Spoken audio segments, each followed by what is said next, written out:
A finales del siglo VIII, una oleada de aterradora violencia azotó los asentamientos costeros del norte de Europa. Ataques vikingos. Saqueaban, mataban indiscriminadamente y con cada ataque crecía su historia. Fue como si se hubiesen abierto las puertas del infierno. Sus líderes fueron considerados legendarios incluso en su época. Ivar el Deshuesado, Eric el Rojo, Harold Tez Oscura. Hombres que se hicieron famosos por su ferocidad. Nuestros investigadores se disponen a descubrir el mundo en el que vivían. Y crearán la imagen de una cultura manchada de sangre y aún así muy sofisticada. Reconstruirán la fortaleza en ruinas de Harold Tez Oscura, el primer rey de todos los vikingos. Encontrarán restos ocultos de la ciudad de un señor de la guerra enterrados bajo las calles. Y examinarán la tecnología que diferenciaba a los vikingos de los demás. Con estos barcos, los vikingos fueron capaces de redibujar el mapa de Europa. Barcos como este llevaron a exploradores vikingos como Eric el Rojo y Leif Erikson más allá de lo que había ido nadie. Mediante las últimas investigaciones y tecnología gráfica, reconstruiremos una civilización extraordinaria. Y recuperaremos el mundo perdido de los vikingos.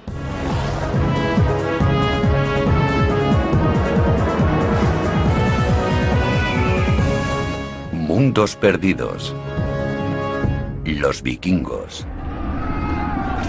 Asesinos, bandidos, bárbaros, paganos. A pesar de que la cultura vikinga desapareció hace más de 1000 años, su fama perdura. Los investigadores Jonathan Foyle y Elena Hamerow pretenden descubrir la verdad sobre estos extraordinarios guerreros y el mundo del que procedían. Elena Hamerow es arqueóloga de la Universidad de Oxford y estudia las culturas europeas antiguas. Uno de los grandes misterios de este periodo es por qué aparecieron los vikingos cuando lo hicieron. ¿Qué los llevó a atacar y colonizar de aquella forma?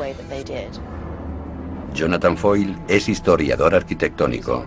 Estudia los edificios como un medio para comprender las culturas que los crearon. Parte de la experiencia vikinga es vivir con los 4 elementos: la tierra, el fuego, el viento y el agua. Dependían mucho de ellos. Los historiadores ponen una fecha concreta al inicio de la campaña de terror vikinga, el 793 de nuestra era. Comenzó con un acto de sacrilegio devastador.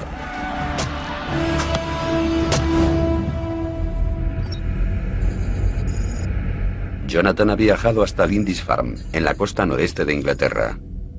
Aquí se alzaba un monasterio que en su época fue uno de los más sagrados y conocidos de la cristiandad. Tenemos la imagen de los vikingos como piratas salvajes sedientos de sangre. Y esa mala fama nació aquí, en Lindisfarne. Lo que hicieron los vikingos aquí se supo rápidamente por toda Europa. Richard Oram lo explica. Este fue el primer ataque contra un núcleo importante. Aquí se desató el infierno por primera vez y psicológicamente fue lo que llevó a la gente a creer que llegaba el apocalipsis. El ataque fue por sorpresa. La primera vez que se supo de los vikingos fue cuando sus barcos aparecieron en el horizonte. Y para los monjes del monasterio, la mera idea de que su santuario fuese atacado era impensable. Pero como Jonathan ha descubierto, está claro que los vikingos sabían exactamente lo que hacían. ¿Qué querían los vikingos? El botín. Todas las riquezas como joyas y piedras preciosas. Pero también buscaban esclavos. Los esclavos eran mercancía de lujo. El monasterio era famoso por sus reliquias y tesoros. Su única protección era la fe. La creencia de que nadie profanaría un lugar sagrado. No tenían defensas, era un monasterio. ¿Pero tenían una muralla o algo que rodeara al monasterio? ¿Algo así? Sí, tenían un muro que rodeaba el monasterio y que diferenciaba el espacio sagrado del interior del mundo exterior. Pero era simplemente una línea de demarcación. Subiendo al punto más alto de la isla, Jonathan y Richard intentan crear una imagen de la comunidad que los vikingos se propusieron destruir. ¿Qué vieron los vikingos cuando llegaron hace más de 1000 años? Nada parecido a esto. No había ninguno de los edificios en piedra que ahora vemos. Esto era una comunidad monástica. Pero donde ahora está la parroquia y la iglesia prioral, se encontraban los edificios que saquearon los vikingos, solo que en vez de ser de piedra, eran de madera. Este es el aspecto que debían tener las construcciones de Lindisfarne aquel día del 793. A pesar de ser un modelo de sencillez cristiana, estos modestos edificios albergaban un gran tesoro, convirtiéndolos en el blanco perfecto para los vikingos. Este lugar estaba mal defendido y hecho de material inflamable, por lo que a los vikingos no debió costarles mucho arrasar a los 3 o 4 barcos cargados de hombres armados con hachas. Por supuesto que no. No había nada que les opusiera resistencia, y si su intención era destruirlo, podían borrarlo fácilmente de la faz de la tierra. Los ataques vikingos eran rápidos. Se aproximaban a gran velocidad, atacaban, mataban, saqueaban y quemaban. Lindisfarne fue incendiado y así nació el modelo de ataque vikingo. El monje Alcuino, que se encontraba en la corte del emperador, en Europa, escribe cartas de condolencia. Llega a sus oídos el terrible suceso ocurrido aquí y lo describe en sus escritos, quedando registrado para la posteridad como el gran suceso. ¿Y qué pensaban de esos extranjeros rubios que les causaban tantos problemas? Debían estar aterrorizados. Los consideraban las hordas del anticristo. Se trataba de una fuerza pagana que asesinaba a hombres de Dios. Eran bárbaros, despiadados y estaban sedientos de sangre. El ataque de Lindisfarne fue el primero de muchos. Pero, ¿de dónde procedían los vikingos? ¿A dónde regresaban con sus botines? La arqueóloga Helena Hammerud se encuentra en la capital de Suecia, Estocolmo, tras la pista de las reliquias cristianas robadas de Lindisfarne y otros lugares. Quiere conocer la tierra natal de los vikingos y la cultura que produjo tal ferocidad. En el Museo Nacional se reúne con el director Ken Anderson para ver los botines con sus propios ojos. Aquí tenemos muchos objetos, algunos son árabes, otros del oeste de Europa. ¿Cómo llegaron a Suecia?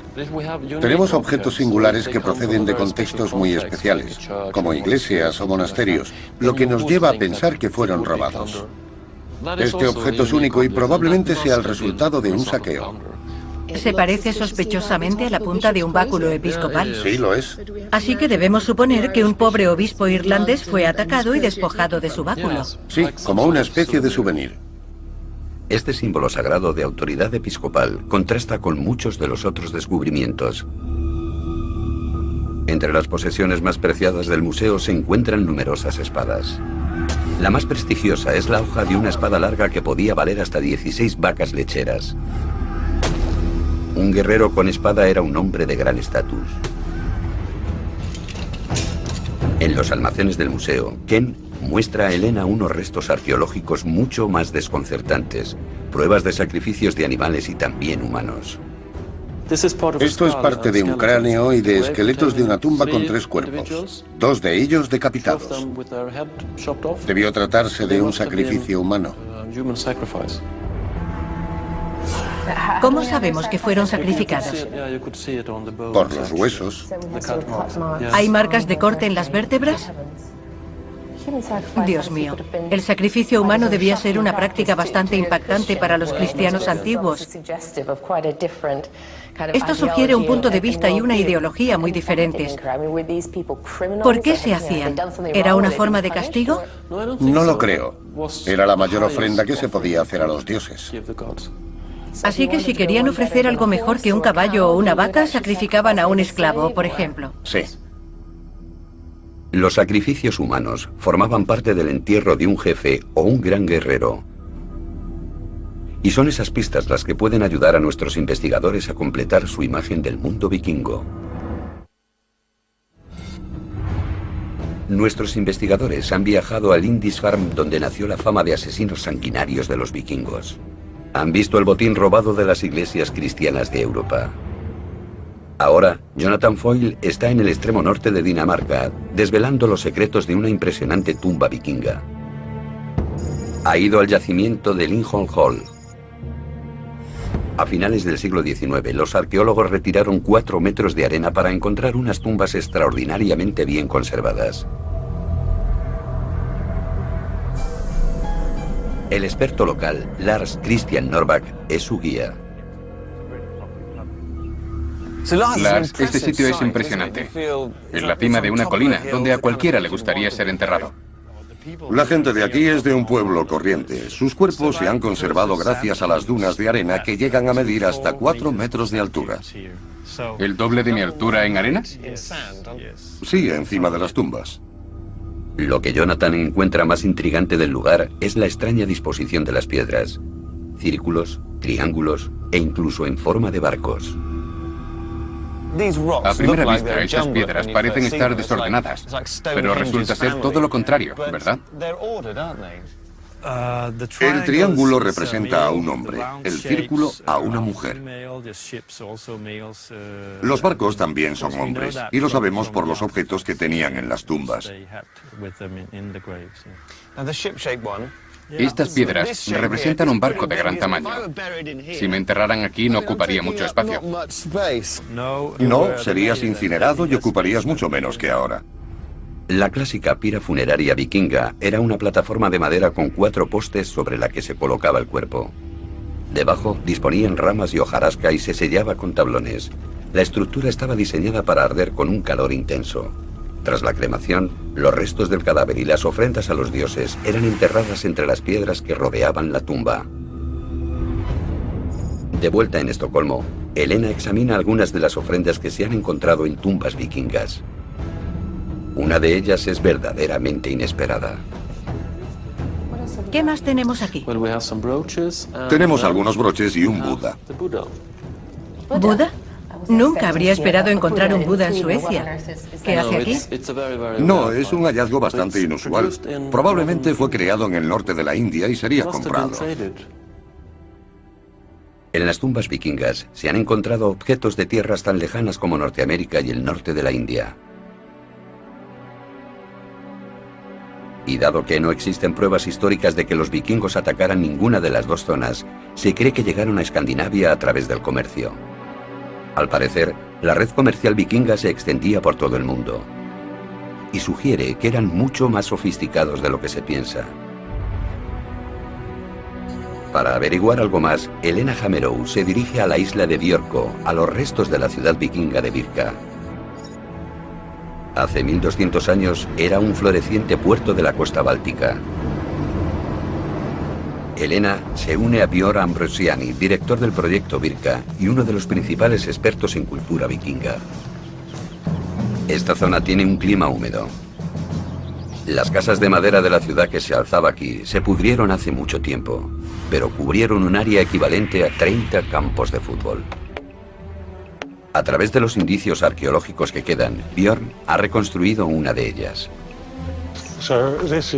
Este es el almacén o el taller. Aquí dentro está la zona habitable, donde había una hoguera en el suelo y bancos para dormir y trabajar en los meses de invierno. ¿Cuánta gente vivía en una casa como esta? De 6 a 8 personas. A pesar de la modesta apariencia, estas casas estaban recubiertas de lana, pieles y tela, lo que permitía a sus ocupantes soportar temperaturas por debajo de los 0 grados. Los objetos encontrados en Birka también muestran un aspecto olvidado del pueblo vikingo, su habilidad artesana. ¿Qué tipo de restos hay del forjado del bronce? ¿Qué habéis encontrado? Tenemos unas 25.000 piezas como esta. Aquí tenemos un trozo de arcilla con dibujos que probablemente se utilizó para hacer 1 o 2 bonitos broches de bronce para la ropa de una mujer. El número de moldes de bronces y objetos encontrados en Birka sugieren que la joyería no solo se hacía para uso local, sino que se comerciaba con ella. Las rutas comerciales desde Birka pasaban por el este a Rusia y Europa. Incluso llegaban hasta Oriente Próximo, India y China. Birka era un centro internacional. La prosperidad de la gente de Birka conllevaba algunos problemas. Obviamente necesitaban defenderse. Aquí hay 2 grandes terraplenes con un espacio en medio. ¿Qué es? Son las murallas de la ciudad. Y esta es una de las puertas sobre la que había una empalizada de madera.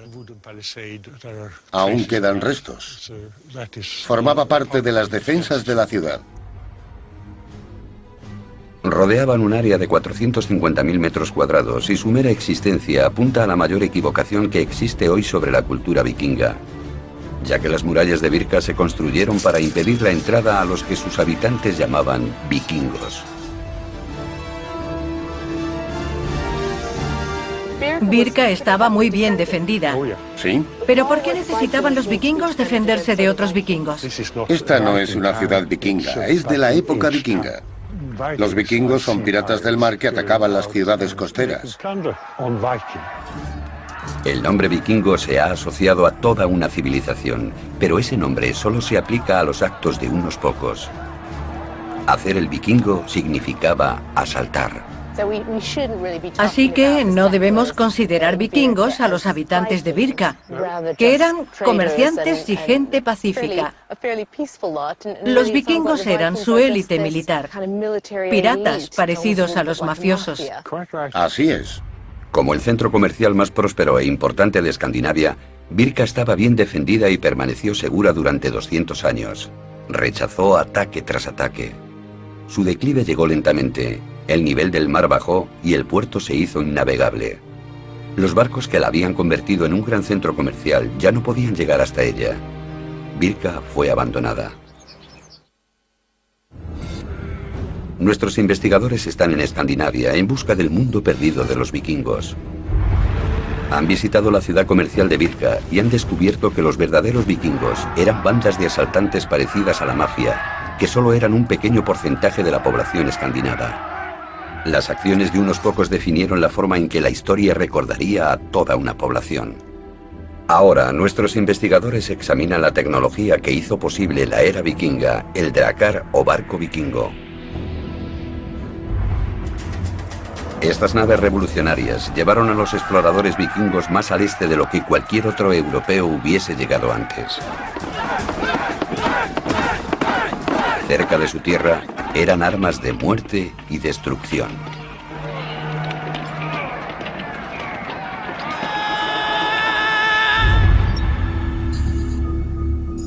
Jonathan Foyle está en Noruega, en el Museo Naval Vikingo de Oslo.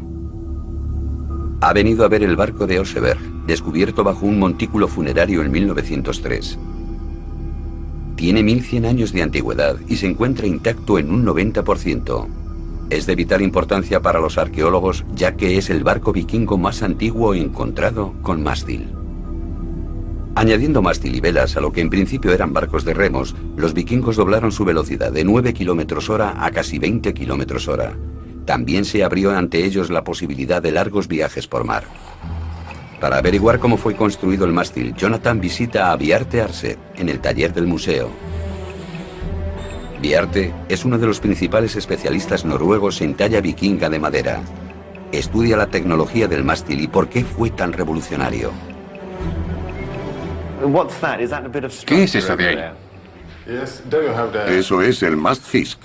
Mastfisk. Sí. El mástil para las velas. Sí. Es la maqueta de un mástil. Sí, está a escala 1:4. ¿Y esto va aquí? Sí. Luego va esto para fijarlo. Ya veo. Lo has encajado para que no se mueva. Exacto. El mástil pez, así llamado por su forma de cola de pez, sujetaba el mástil. Su propósito era ayudar a distribuir el empuje del viento uniformemente a lo largo del barco. Eso evitaba que el mástil se partiera con vientos fuertes. El hecho de que fuera extraíble permitía a los barcos vikingos pasar bajo los puentes y otros obstáculos que impedían el paso a las naves de mástil fijo. Pero pilotar estos barcos requería una gran habilidad. En el Oseberg, Knut Passe, experto en drakkar vikingos, nos lo explica. ¿A qué altura del casco se encontraba el nivel del agua? Extiende el brazo formando un ángulo de 90 grados. Aproximadamente hasta ahí. Así que si la embarcación se escoraba más de 9 grados, se hundía. Solo permitía un mínimo margen de balanceo. Incluso después de 1100 años, se puede apreciar la habilidad del constructor. Está increíblemente bien conservado y el hierro no se oxida. ¿Estos remaches son los originales? Sí. Los remaches son de una mezcla natural de minerales de hierro que no se oxida. Pero obviamente, el material más importante era la madera del casco. Está hecho íntegramente de roble. ¿Cuántos árboles se necesitan para un barco de este tamaño? Unos 80. 80 árboles. Una gran inversión, ¿no es así? Sí, debió ser muy caro. ¿Y cuántos había en cada flota? Existen fuentes escritas que indican que entre 50 y 100 barcos. 80 por 100. Son 8.000 árboles. Eso es deforestación. Utilizando robles que tardan hasta 150 años en crecer, los barcos vikingos cambiaron el paisaje local y la navegación para siempre. Hay mucho aire vikingo en estos barcos. Casi se les puede imaginar en alta mar. Pero cuando se ve de cerca un barco vikingo de hace más de 1000 años, se siente un profundo respeto por su industria, ingenio y determinación. La habilidad y determinación de los calafates resulta evidente en el Museo de Roskilde, Dinamarca. Elena ha venido para averiguar cómo el diseño revolucionario de los drakkar vikingos cambió su mundo. Está con Ture Mule, un carpintero de ribera que los construye usando la técnica y los métodos vikingos. ¿Las herramientas que usa se parecen a las que utilizaban los vikingos? Intentamos trabajar con herramientas lo más parecidas a las encontradas en las excavaciones. A veces no conseguimos todas las herramientas de las que encontramos marcas en los barcos. ¿Se conoce el sistema de medidas utilizado en la época de los vikingos? No, existen muchas teorías, pero en la construcción de barcos la repiten una y otra vez. Así que se basaban en ciertos parámetros. ¿Cuánto tiempo se tarda en construir un barco como este en el que estás trabajando? Lo hemos hecho 5 hombres en 4 años y medio. Probablemente ellos empleaban a más hombres. Un equipo más grande. Sí. Cada barco requería un gran despliegue de hombres y recursos. En el museo hay varios barcos vikingos descubiertos en el fiordo local en la década de 1960. Nos permiten conocer más aspectos del diseño que define a su cultura. Junto con Anton Ingler, director del museo, Elena examina un corte transversal de un barco de la época vikinga. La culminación de esta tradición naval fueron los drakkar. Décadas de experimentación y experiencia dieron lugar a un diseño casi perfecto. Así que esto es un verdadero drakkar vikingo utilizado para hacer cumplir la ley. Sí, un gran buque de guerra escandinavo.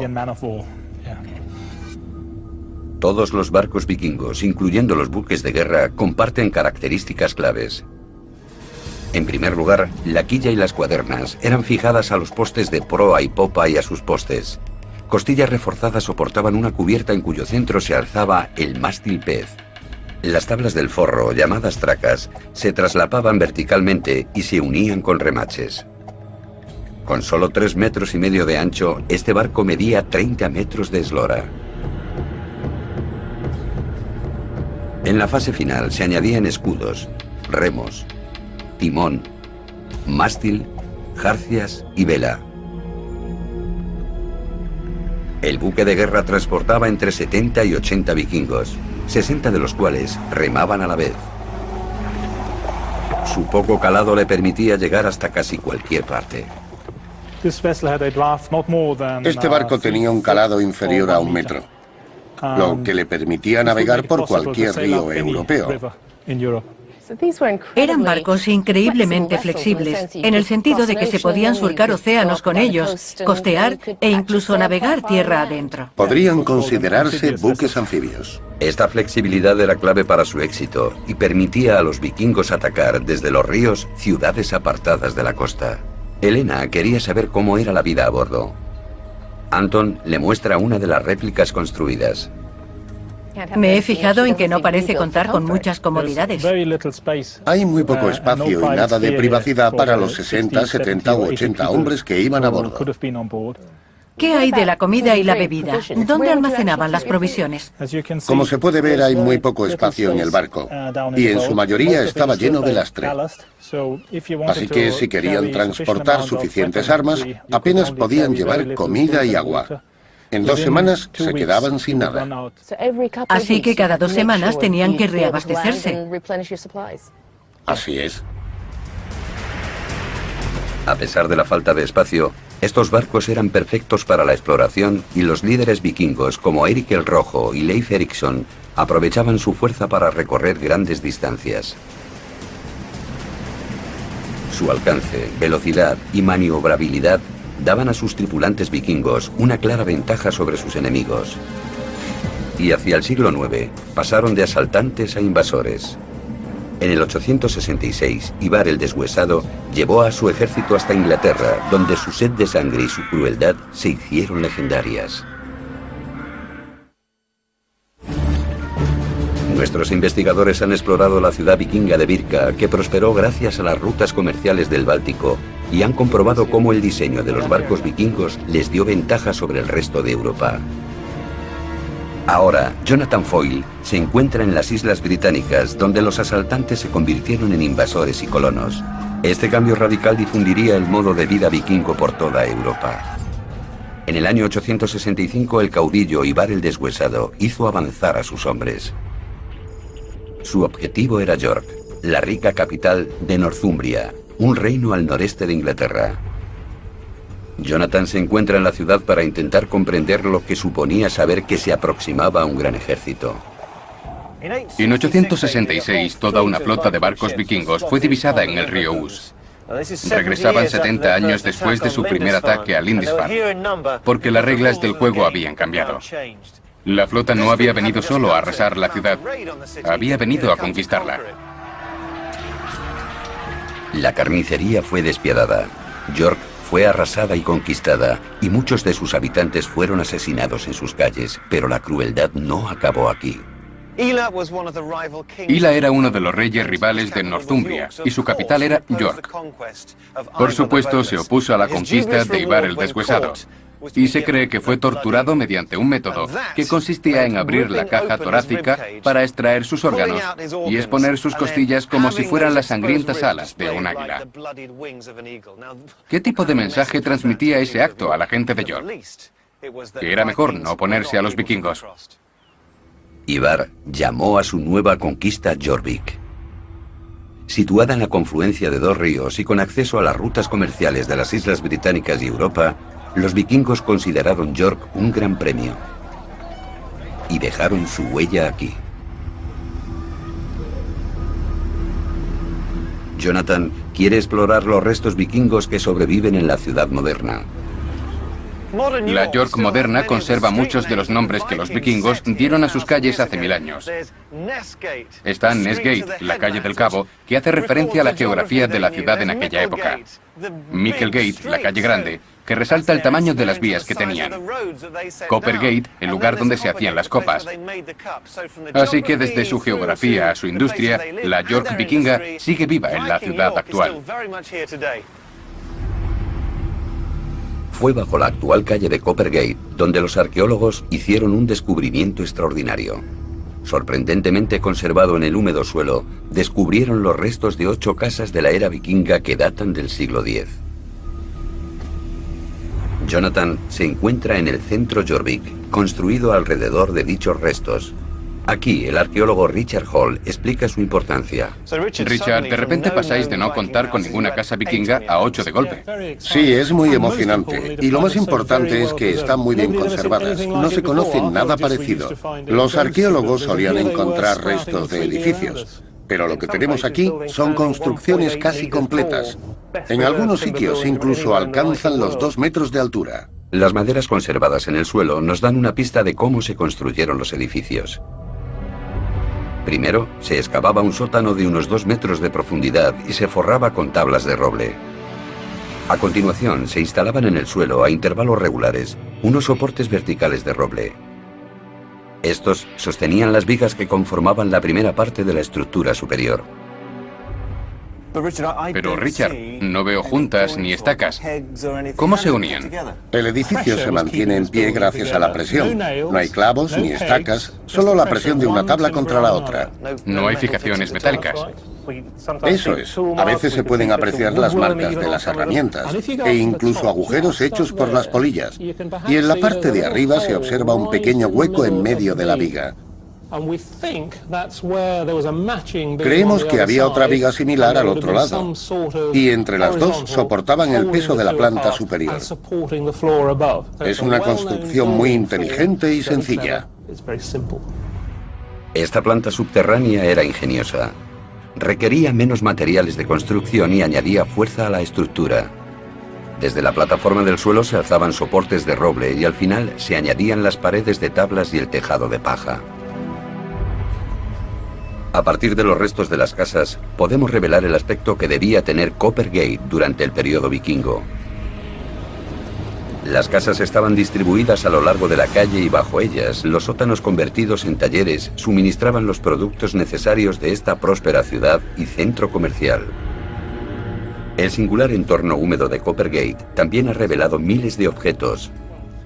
Cada uno es una ventana abierta al mundo de los vikingos. Richard, estas son las estrellas de la colección. Estos objetos representan algunas de las cosas más extraordinarias. Por ejemplo, este zapato de la época vikinga. Está muy bien confeccionado. ¿Estas son marcas de los pies del individuo que lo llevó? Se pueden ver los callos y los juanetes que tenía. Esto parece el mango de un bastón. En realidad, cuando uno come, esto es lo que sale por el otro lado. Son cosas extrañas que los arqueólogos coleccionan. Pero esto nos da información sobre lo que comían. Así es como conocemos la dieta vikinga. Encontramos cuencos de madera como este en Coppergate. Comían en ellos. Eran maestros de la madera, ¿no es así? Esto está hecho de asta. Era el plástico de la época vikinga. No desperdiciaban nada. No, utilizaban sus materias primas de todas las formas posibles y las aprovechaban al máximo. Jonathan ha visitado tierras escandinavas para crear una imagen del mundo perdido de los vikingos. Pero ahora, en York, por fin ha encontrado a uno de sus habitantes. Richard, por fin me encuentro con un vikingo cara a cara. Este era un habitante de Jorvik, que vivió hace 1000 años. Tuvo un final difícil porque si se estudia el esqueleto con atención, se ve que hay muchas marcas causadas por hojas. En general, creemos que fue víctima de una batalla. York fue una ciudad atacada por muchos aspirantes a gobernantes, y su gente tenía que luchar a menudo para preservar su independencia. En York se ha descubierto una gran cantidad de esqueletos con claros signos de heridas de guerra. Casi siempre, las culpables eran las hachas. Bajo ocupación vikinga, Jorvik se convirtió en un puerto muy transitado de gran importancia para el comercio internacional y un peldaño en el camino de la conquista. A su muerte en el 873, Ivar era rey de los hombres del norte de toda Irlanda y Bretaña y gobernaba grandes extensiones de terreno. Pero a medida que las conquistas vikingas redibujaban el mapa de Europa, en su tierra natal, una gran revuelta cambiaba la imagen de la sociedad vikinga.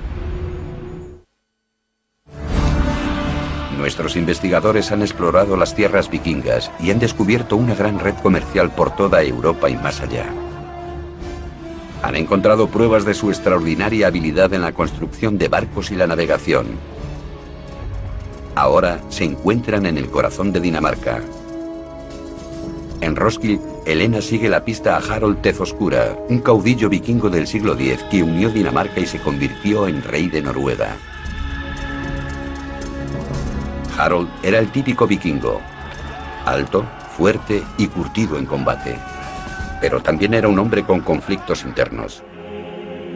A pesar de sus raíces paganas, Harold se convirtió al cristianismo. Para llevar a cabo su visión de una Dinamarca unida y cristiana, ordenó la construcción de una serie de campamentos circulares conocidos como fortalezas de anillo para someter a las tribus vikingas en guerra.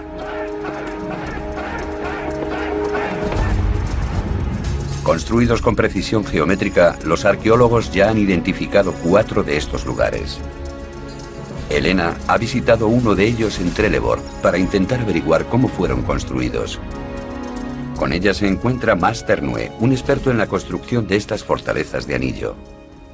La construcción se inició en 975. Todo esto formaba parte de una enorme movilización militar que tuvo lugar en Dinamarca. Así que, a pesar de que Harold nunca dijo por qué construyó estas fortalezas, nos da una idea de qué lo llevó a hacerlo. Exacto. ¿Vamos a echar un vistazo? Adelante. Suben a uno de los terraplenes para ver mejor todo el emplazamiento. Sobre los terraplenes había una valla de madera. Sí, en la parte superior del terraplén había un camino para rodear la fortaleza con facilidad. Y encima de las puertas había puentes, por lo que las tropas podían desplazarse rápidamente por todo el lugar en una batalla. Ahora podemos recrear el aspecto que debía tener esta impresionante fortificación vista desde el exterior. Rodeada por una empalizada de roble de casi 7 metros de altura, estaba protegida por guerreros de élite del rey. Se cree que aquí vivían entre 400 y 500 guerreros con sus familias. Así que acabó siendo no solo una base militar, sino una especie de sociedad. Las fortalezas de anillo servían como centros regionales de control, lugares en los que se recogían los impuestos y símbolos de poder de Harold. Al parecer, había granjeros que suministraban comida a los soldados. Se cree que el rey y sus hombres viajaban de un bastión a otro, y cuando se quedaban sin provisiones, se marchaban al siguiente. Así que el rey viajaba por sus tierras, literalmente agotando sus tributos. Exactamente. Construir estas fortalezas suponía un gran desgaste de recursos. Solo Trelleborg debió requerir cientos de trabajadores, unos 9.000 robles y más de 6 años de construcción. Supuso una gran cantidad de mano de obra. Debía haber al menos 1.000 personas trabajando aquí. La muralla era un anillo de 135 metros de diámetro y 7 de alto, y estaba rodeada por un foso de 4 metros de profundidad lleno de estacas afiladas. Sobre él se alzaba una empalizada y un camino de ronda. Había 4 entradas y convergían en el centro, creando un atrevido símbolo arquitectónico que representaba el cristianismo de Harold, una cruz gigantesca. Solo una persona podía verlo, Dios desde el cielo. En la fortaleza gemela de Firkat, Jonathan Foyle investiga lo que suponía vivir en uno de estos grandes emplazamientos. Me encuentro en la fortaleza de anillo de Firkat, idéntica a la de Trelleborg. Tiene el mismo terraplén circular con entradas en los 4 puntos cardinales. Es como si lo hubieran hecho con un cortapastas gigantesco. Jonathan intenta descubrir qué pueden decirnos estas construcciones y los objetos encontrados en ellas sobre el mundo perdido de Harold. Con él se encuentra la experta en vikingos, Else Rosedal. ¿Habéis podido deducir a partir de los objetos la dimensión humana de estos edificios y cómo se utilizaban? La uniformidad del diseño sugiere que su uso era puramente militar. Pero a través de la distribución de los objetos encontrados, sabemos que, a pesar de que todas las casas tenían la misma disposición, sus funciones eran muy distintas. Hay unas extrañas estructuras que aparecían en una situación política muy concreta y no existe nada parecido en todo el mundo. A partir de los descubrimientos de Firkat, los arqueólogos han podido reconstruir el aspecto de las casas que una vez ocuparon estas fortalezas. 30 metros de longitud por 8 de anchura y rodeadas por más de 50 postes de carga inclinados, eran el centro neurálgico de la vida en la fortaleza. Mediante la reconstrucción de una de esas casas en Firkat, los arqueólogos han averiguado que su construcción requería tanto esfuerzo y experiencia como los barcos vikingos. Pero aún quedan cuestiones sin resolver sobre los motivos de su diseño singular. Estoy curioseando sobre este mundo vikingo y me siento sobrecogido por estos maderos que forman una especie de tienda. Solo se puede ver madera u oscuridad. Está hecha de roble sólido. Todos los postes están clavados al suelo. Dominaban todas las artes relacionadas con la madera, como sabemos por sus barcos. ¿Por qué está curvada la pared? Existen varias teorías, y una de ellas es que intenta imitar un barco, pero no es probable que sea por eso. Podría ser para dejar más espacio alrededor del fuego. Dentro, Jonathan se hace una idea de cómo era la vida en estas grandes salas. No sé si es cosa mía, pero yo me acercaría al fuego todo lo posible. ¿Refleja eso su uso pasado? Entre las cosas buenas de los grandes salones estaban las actuaciones poéticas. También había acróbatas y cosas así. Reconstruyendo la fortaleza como debía ser durante el reinado de Harold Tez Oscura, podemos ver que Firkat era una construcción monumental diseñada para la guerra. Pero también era el centro neurálgico de los obreros y la sociedad vikinga en tiempos de paz. Aún así, las fortalezas no duraron mucho y apenas sobrevivieron al hombre que ordenó su construcción.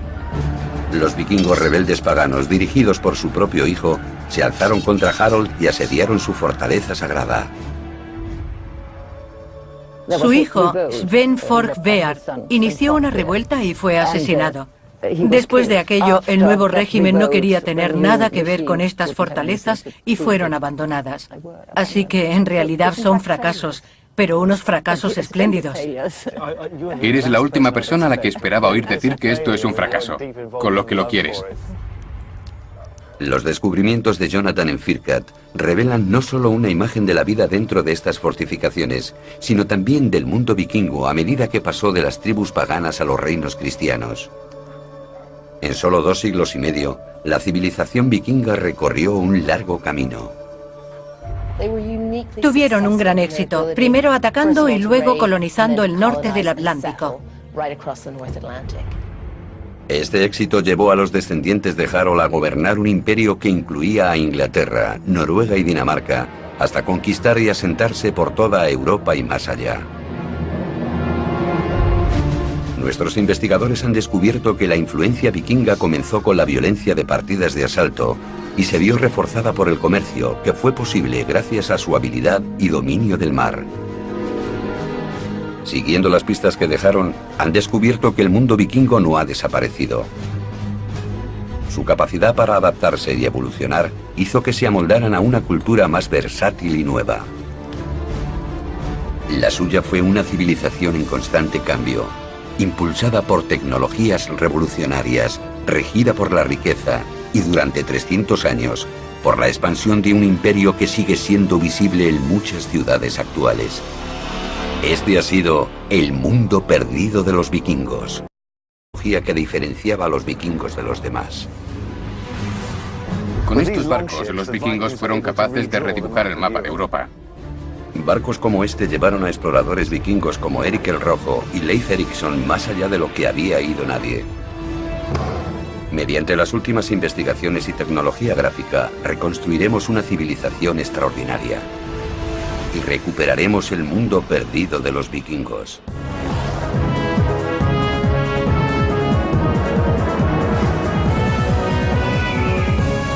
Mundos perdidos. Los vikingos. Asesinos, bandidos, bárbaros, paganos. A pesar de que la cultura vikinga desapareció hace más de 1000 años, su fama perdura. Los investigadores Jonathan Foyle y Elena Hameru pretenden pero como Jonathan ha descubierto, está claro que los vikingos sabían exactamente lo que hacían. ¿Qué querían los vikingos? El botín. Todas las riquezas como joyas y piedras preciosas. Pero también buscaban esclavos. Los esclavos eran mercancía de lujo.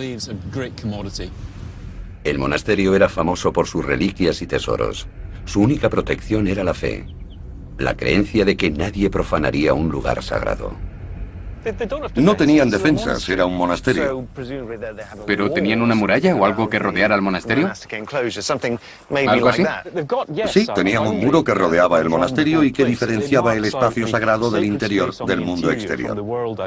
Pero era simplemente una línea de demarcación.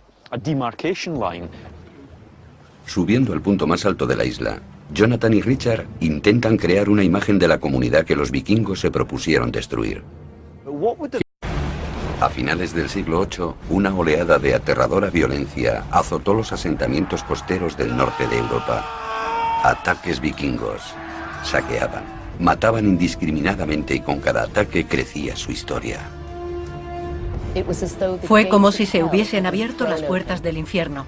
Sus líderes fueron considerados legendarios incluso en su época. Ivar el Deshuesado, Eric el Rojo, Harold Tez Oscura. Hombres que se hicieron famosos por su ferocidad. Nuestros investigadores se disponen a descubrir el mundo en el que vivían. Y crearán la imagen de una cultura manchada de sangre y aún así muy sofisticada. Reconstruirán la fortaleza en ruinas de Harold Tez Oscura, el primer rey de todos los vikingos. Encontrarán restos ocultos de la ciudad de un señor de la guerra enterrados bajo las calles. Y examinarán la tecnología, descubrir la verdad sobre estos extraordinarios guerreros y el mundo del que procedían. Elena Hamerow es arqueóloga de la Universidad de Oxford y estudia las culturas europeas antiguas. Uno de los grandes misterios de este periodo es por qué aparecieron los vikingos cuando lo hicieron. ¿Qué los llevó a atacar y colonizar de aquella forma? Jonathan Foyle es historiador arquitectónico. Estudia los edificios como un medio para comprender las culturas que los crearon.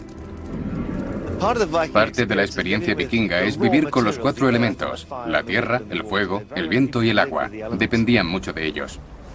Los historiadores ponen una fecha concreta al inicio de la campaña de terror vikinga, el 793 de nuestra era. Comenzó con un acto de sacrilegio devastador.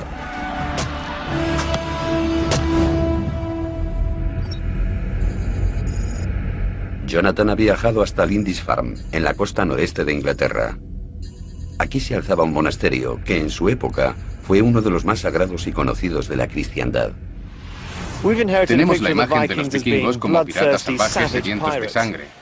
Y esa mala fama nació aquí, en Lindisfarne. Lo que hicieron los vikingos aquí se supo rápidamente por toda Europa. Richard Oram lo explica.